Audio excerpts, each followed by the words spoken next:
as we heard him going through the back door. Me and Reese ran into Ethan's nan's room, while Ethan and Macaulay ran into Ethan's room. We were both too scared to get our phones out and call someone, as we heard someone walking up the stairs. It was terrifying, but luckily he didn't come into this room. We heard him go through a door, which we didn't know which it was. Then we heard a loud scream as someone was getting dragged down the stairs.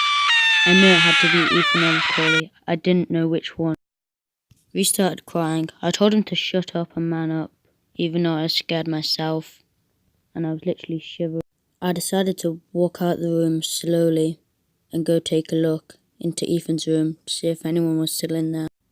I found Macaulay still there under the bed, hiding. He came out and told me and Reese what happened. We got Reese's phone out and called the police, and we locked the door using a chair. The police told us to stay on the call with them and to just stay hiding in that room until they arrived. So that's exactly what we did. But then we could hear more footsteps coming up the stairs. It was Ethan's voice. He was running up the stairs and he was screaming, let me in, please, please help," banging on the door. I shouted to Reese, "No, it's a trap, don't open it," but he opened it anyway. Ethan ran in and jumped at Macaulay and started trying to stab him.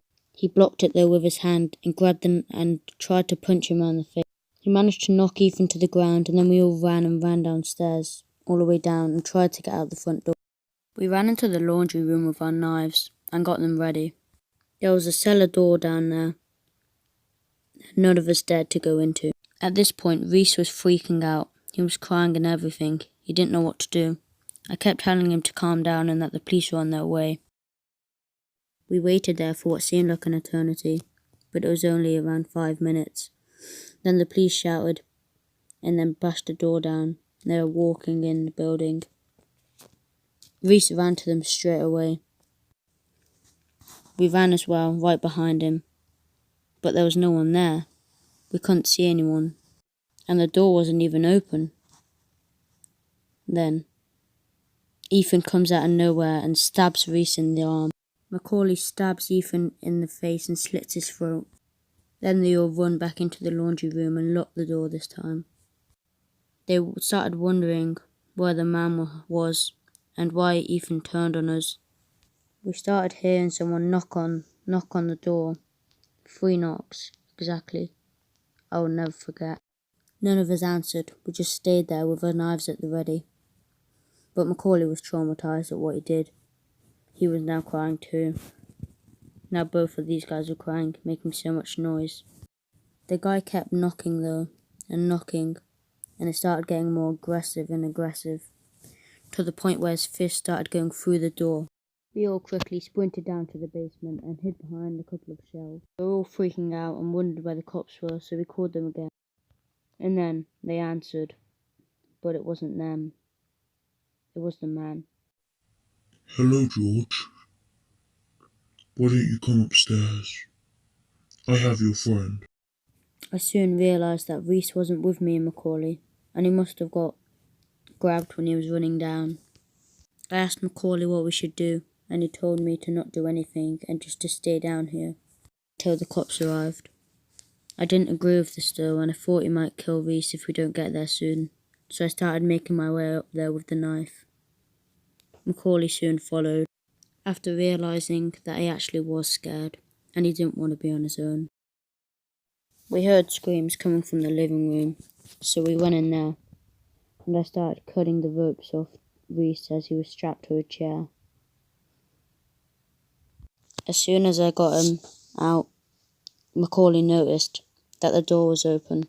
He shouted, "Guys, run," and he sprinted out. Why was the door open? I don't know.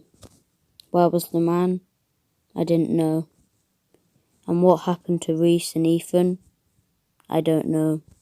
All that I knew was that me, Macaulay and Reese were out there fine.